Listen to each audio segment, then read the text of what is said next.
स्वागत है आपका। आप देख रहे हैं प्राइम टीवी। आज हमारे साथ स्टूडियो में मौजूद हैं कैबिनेट मंत्री सपा से रह चुके रविदास मेहरोत्रा जी, जो कि सरकार को भी कटघरे में रखने से कभी पीछे नहीं हटते। तो चलिए उनसे जानते हैं उनके कार्यकाल एवं उनके राजनीतिक करियर के बारे में। बहुत बहुत स्वागत है सर आपका स्टूडियो में। 1975 से 76 में इंदिरा गांधी ने इमरजेंसी लगाई। उस दौर पे आप जेपी आंदोलन में भी सक्रिय रहे, तो आप उस बारे में क्या कुछ कहना चाहेंगे? 1974 में पूरे देश में छात्र युवा आंदोलन शुरू हुआ और लोक नायक जयप्रकाश नारायण जी की अगुवाई में ये आंदोलन और तेज हुआ।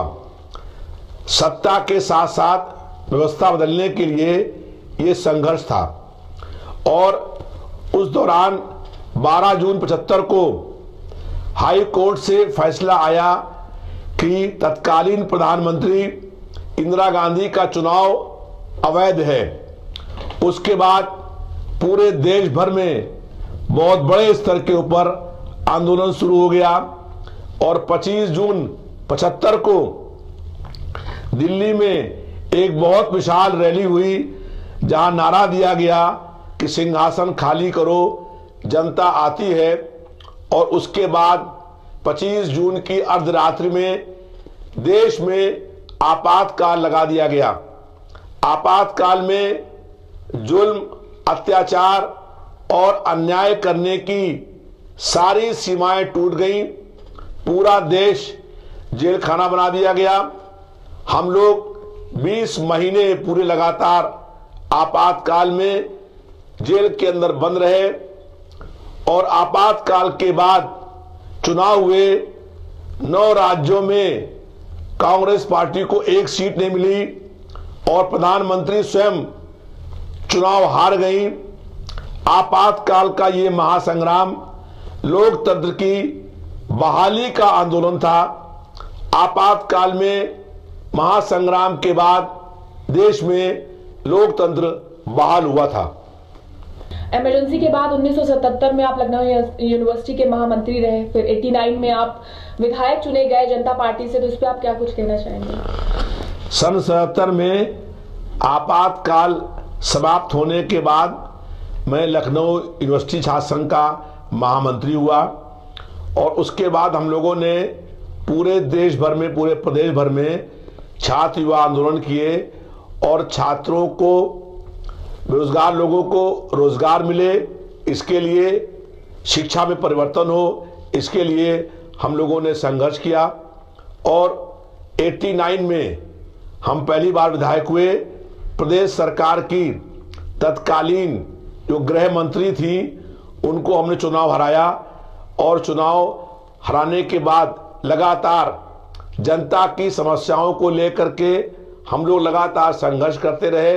विधायक बनने के बाद व्यापारियों समस्याओं को लेकर के जो प्रदेश में कहीं पर भी सरकार ने अगर जुल्म करने का काम किया, हम लोगों ने बहुत बड़े बड़े जन संघर्ष किए और बड़े बड़े जन संघर्षों की अगुवाई करने का काम किया। सर, आपके नाम एक बहुत अनोखा रिकॉर्ड भी दर्ज है लिम्का बुक में और कई जगहों पे कि आप सबसे ज्यादा जेल गए, धरना प्रदर्शन किया आपने, सबसे ज्यादा जेल गए। तो इस पे 44 साल पहले जब देश में आपातकाल लगा, उसके बाद से लगातार जन मुद्दों को लेकर के, जनता की समस्याओं को लेकर के हम लगातार संघर्ष करने का काम किया। जहां कहीं भी जुल्म हुआ, अत्याचार हुआ, अन्याय हुआ, दमन हुआ, संघर्ष करने का काम किया और 246 बार हम जेल में गए, लेकिन कभी भी जुल्म के आगे झुकना स्वीकार नहीं किया। पहले आप जनता पार्टी में आए, उसके बाद आपने जनता लोकदल पार्टी में आए। आपने उस 40 साल आपने मुलायम सिंह का साथ पकड़ा, तो ऐसा क्या कुछ खास था कि उस दौर में भी ऐसे बड़े बड़े नेता थे जिनके साथ आप रह सकते थे, जिनके साथ आप चल सकते थे, लेकिन आपने मुलायम सिंह को ही चुना, ऐसा क्यों? लोक नायक जयप्रकाश नारायण जी के साथ हम लोगों ने आंदोलन में उनका साथ पकड़ा और लोक नायक जयप्रकाश नारायण जी के निधन के बाद मुलायम सिंह जी जो प्रदेश और देश के नेता थे, हम लोग उनके साथ जुड़ गए। मुलायम सिंह यादव जी लगातार जो दलित, शोषित, पिछड़े वर्ग के लोग, अल्पसंख्यक और जो कमजोर लोग हैं उनके लिए पूरे जीवन वो संघर्ष करते रहे। उनकी लड़ाई थी कि अमीरी और गरीबी के बीच का अंतर कम हो, मालिक और मजदूर के बीच का अंतर कम हो। और माननीय मुलायम सिंह यादव जी लगातार जनता की समस्याओं को लेकर के संघर्ष करते रहे। जमीन पर रह करके उन्होंने संघर्ष करने का काम किया और वो प्रदेश के जब पहली बार मुख्यमंत्री बने तब उनके साथ विधायक बने। हमने देखा कि मुलायम सिंह जी जो बात कहते हैं उस बात को पूरा करने का काम करते हैं। आज राजनीति में लोग झूठ बोलने का काम करते हैं, जो बात कहते हैं उसे पूरा नहीं करते हैं। लेकिन माननीय मुलायम सिंह जी कभी भी उन्होंने अगर कोई बात कही है तो उस बात को पूरा करने का काम किया है और जमीन पर रह करके उन्होंने सड़कों पर रह करके जनता के मुद्दों को लेकर के संघर्ष करने का काम किया है। और जयप्रकाश नारायण जी के बाद माननीय मुलायम सिंह जी हम लोगों के नेता है। इसी के साथ मैं ये भी पूछना चाहूंगी, 40 साल तक आप मुलायम सिंह जी के साथ रहे, लेकिन आपको मंत्री के तौर पे उन्होंने जब 6 महीने उनके कार्यकाल के बचे थे तब उन्होंने 6 महीने पहले आपको कैबिनेट मंत्री बनाया, ऐसा क्यों? हम मंत्री देर से बने हों, लेकिन माननीय मुलायम सिंह जी का आशीर्वाद और समर्थन हमेशा हमको मिलता रहा और लड़ाई की बात नहीं थी। जब उन्होंने जो काम मुझको सौंपा है मैंने पूरी ईमानदारी के साथ उस काम को पूरा करने का काम किया है। 2019 के लोकसभा चुनाव आने वाले हैं, उसी में महागठबंधन हुआ है, तो आप इस महागठबंधन को किस तरीके से देखते हैं? 2014 में लोकसभा के चुनाव हुए थे। लोकसभा चुनाव से पहले भारतीय जनता पार्टी ने जनता से जो वादे किए थे किसी वादे को पूरा करने का काम नहीं किया। चुनाव से पहले कहा था कि अच्छे दिन आएंगे, लोगों को विश्वास हो गया कि कांग्रेस राज में हम लोग जिए हैं लेकिन सरकार बदलेगी तो अच्छे दिन आएंगे। और लोगों से कहा कि 2 करोड़ लोगों को हम रोजगार देंगे हर साल। आज 5 साल बीत गए हैं, कहीं किसी को रोजगार नहीं मिला। नोटबंदी हुई, नोटबंदी के बाद 1 करोड़ 10 लाख लोग बेरोजगार हो गए। लोगों से कहा गया चुनाव से पहले कि ब्लैक मनी इस देश में आएगी और जब काला धन आएगा तो जो गरीब लोग हैं उनके खाते में 15-20 लाख रुपया आएंगे। लेकिन 5 साल बीत गए, किसी भी गरीब के खाते में 15 रुपए भी नहीं आए, न तो ब्लैक मनी इस देश में आई। तो केंद्र में जो सरकार थी उस सरकार ने जनता से वादा खिलाफी करने का काम किया, झूठ बोलने का काम किया, जुमलेबाजी करने का काम किया और जिसके खिलाफ पूरे देश भर में एक जन आक्रोश फैल गया। फूलपुर और गोरखपुर में हम लोगों ने भाजपा को हरा दिया, जहां पर मुख्यमंत्री स्वयं खुद 5 बार से सांसद थे और वर्तमान में वो प्रदेश के मुख्यमंत्री हैं। उनकी सीट भी हम लोगों ने जीत ली और फूलपुर में जहां पर प्रदेश के डिप्टी सीएम सांसद थे वो सीट भी जीत ली। तो इससे स्पष्ट हो गया कि जनता ये चाहती थी कि बहुजन समाज पार्टी और समाजवादी पार्टी मिल करके चुनाव लड़े। दोनों स्थानों पर कांग्रेस पार्टी की जमानत जब्त हो गई। तो हम लोगों ने जन भावनाओं को देखते हुए बीएसपी के साथ तालमेल किया, गठबंधन किया और ये गठबंधन जनता की इच्छाओं के अनुरूप है। जनता ये चाहती है कि भारतीय जनता पार्टी को सत्ता से हटाने के लिए प्रदेश में और देश में सब लोग मिलकर के चुनाव लड़ें ताकि गैर भाजपाई वोटों के बंटवारे को हम लोग रोक सके। क्या इस गठबंधन से मोदी लहर जो है वो वाकई समाप्त होगी, और अगर होती भी है तो क्या वो अच्छे दिन आएंगे? सपा और बसपा के बीच में जो गठबंधन हुआ है उसके बाद भारतीय जनता पार्टी को उत्तर प्रदेश से एक भी सीट नहीं मिलेगी। हम भारतीय जनता पार्टी के रथ को उत्तर प्रदेश में ही रोकने का काम करेंगे और जब केंद्र से सरकार हटेगी हम लोग सरकार बनाएंगे तो जनता से जो वादे हम लोगों ने किए हैं हमेशा उन वादों को पूरा करने का काम किया है। पार्टी तानाशाही के माध्यम से सरकार चला रही है और उसके खिलाफ सारे विपक्षी पार्टी एक होकर के भारतीय जनता पार्टी को सत्ता में आने से रोकने का काम करेंगे।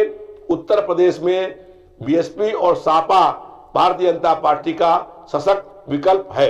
हमेशा ये चीज कहते रहते हैं कि हम नया पीएम लाएंगे, नया पीएम लाएंगे, लेकिन ये नया पीएम कौन होगा इसका नाम का कभी खुलासा नहीं किया जाता, ऐसा क्यों? समाजवादी पार्टी के जो वर्तमान राष्ट्रीय अध्यक्ष हैं अखिलेश यादव जी, उन्होंने ये कहा है कि नए साल में जनता नया पीएम चाहती है। चुनाव के बाद जनता ये चाहती है कि कोई नया पीएम हो। इसका अर्थ यह है कि जो वर्तमान में देश के प्रधानमंत्री हैं उनको हटाना है और उनको हटाने के बाद जो भी व्यक्ति आएगा वो इस देश का प्रधानमंत्री होगा, वो नया पीएम होगा जो इससे पहले कभी पीएम नहीं हुआ होगा और वो जन भावनाओं के अनुरूप होगा। क्या हम ये मान लें कि अखिलेश जी कई बार ये चीजें बोलते हैं कि अगर मायावती जी उम्मीदवार के प्रधानमंत्री के उम्मीदवार के तौर पे खड़े होंगी तो मैं उसको स्वीकारूंगा, तो क्या अखिलेश जी इस चीज पे नहीं खड़े होंगे? वो मायावती को एज अ पीएम हमारे लिए उम्मीदवार खड़ा करेंगे? देखिए, मैंने पहले आपसे कहा कि पहला उद्देश्य ये है कि भारतीय जनता पार्टी को सत्ता से हटाया जाए। केंद्र में जो गैर भाजपाई सरकार बने और गैर भाजपाई सरकार बनने के बाद जो सारे अन्य और पक्षी पार्टियां होंगी उनके साथ बैठ करके हम लोग तय करेंगे कि देश का अगला प्रधानमंत्री कौन हो। इस गठबंधन से मायावती और जो मुलायम सिंह के बीच में जो दूरियां थी वो वाकई में क्या खत्म हो गई हैं? मायावती जी की और अखिलेश जी की पहली प्रेस कॉन्फ्रेंस हुई थी, उसमें उन्होंने खुद ही स्पष्ट कर दिया था कि जनहित में और राष्ट्र हित में हम जो गेस्ट हाउस कांड हुआ था उसको भूल गए और कभी कभी जनता के बड़े हित के लिए, राष्ट्र हित के लिए अपनी छोटी बातें भूलनी पड़ती हैं। हम लोग उनको भूल गए हैं और एक साथ मिलकर के बहुजन समाजवादी पार्टी एक साथ मिलकर के चुनाव लड़ने का काम करेगी। जिस तरीके से फूलपुर में और गोरखपुर में बीएसपी के लोगों ने सपा के लोगों के लिए पूरा वोट का ट्रांसफर करने का काम किया, ऐसे ही समाजवादी पार्टी भी बीएसपी के पक्ष में अपना पूरा वोट ट्रांसफर करने का काम करेंगी। हम आपसे ये भी जानना चाहेंगे कि इस गठबंधन में कांग्रेस से दूरियां क्यों, किस वजह से?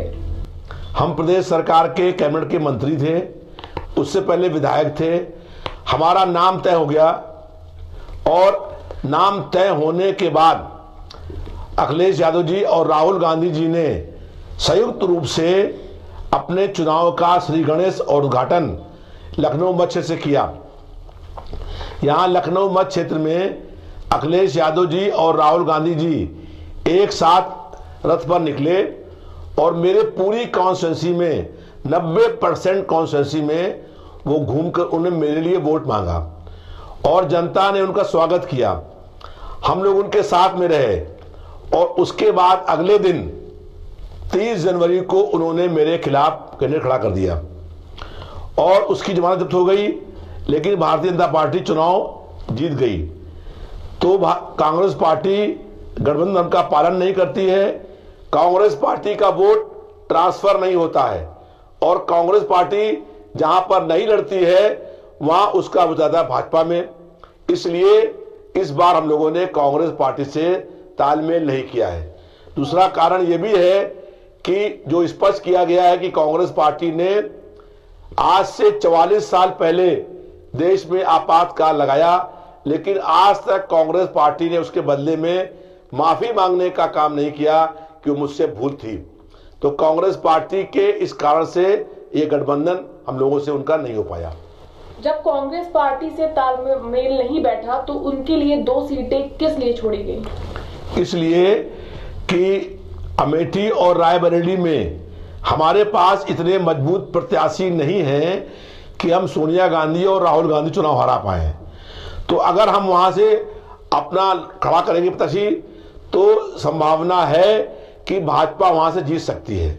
हमारा उद्देश्य ये है कि भारतीय जनता पार्टी को उत्तर प्रदेश में एक भी सीट न मिले। और हम ये चाहते हैं कि राहुल गांधी और सोनिया गांधी देश में और कहीं दौरा करें, यहीं पर ना फंस जाएं। भारतीय जनता पार्टी को पूरे प्रदेश और देश से बाहर करने के लिए हम ये चाहते हैं कि राहुल गांधी और सोनिया गांधी दोनों उत्तर प्रदेश से सांसद हो और बाकी सीटें 78 जो हैं वो भाजपा और सपा की जीत करके आएंगी। इसी के साथ हम ये भी आपसे जानना चाहेंगे, जो आजकल ये जात और धर्म की राजनीति हो रही है, इसको लेके आप क्या कुछ कहना चाहेंगे? देखिए, मेरा मानना ये है कि दुनिया का मालिक एक है, उसी का नाम परमपिता परमात्मा है, उसी का नाम अल्लाह है, उसी का नाम परमेश्वर है, उसी का नाम खुदा है, उसी का नाम अकाल पुरुष है और वो सर्वशक्तिमान है। वो दुनिया का मालिक जो है वो उसने जब दुनिया बनाई तो एक आदमी और एक औरत बनाई और दुनिया में जितने लोग हैं सब उसी की संतानें हैं। उसने हिंदू मुसलमान सिख ईसाई को अलग नहीं किया, उसने एक औरत और एक पुरुष महिला बनाई और हम सब लोग उसी के बच्चे हैं। प्रकाश जो है उसने अपने प्रकाश को एक पर्दे से रोक रखा है। हम लोग उत्तर प्रदेश में समाजवादी पार्टी और बीएसपी मिल करके जो राष्ट्रीय विकल्प है वो भारतीय जनता पार्टी को एक भी सीट जीतने नहीं देंगे और इसके लिए हम पूरे प्रदेश भर में दौरा करेंगे, जनता से अपील करेंगे कि भारतीय जनता पार्टी को उत्तर प्रदेश में एक सीट भी देने का काम नहीं करें। बहुत बहुत धन्यवाद सर।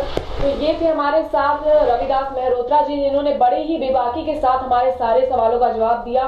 फिलहाल के लिए मुझे दीजिए इजाजत, आप देखते रहिए प्राइम टीवी।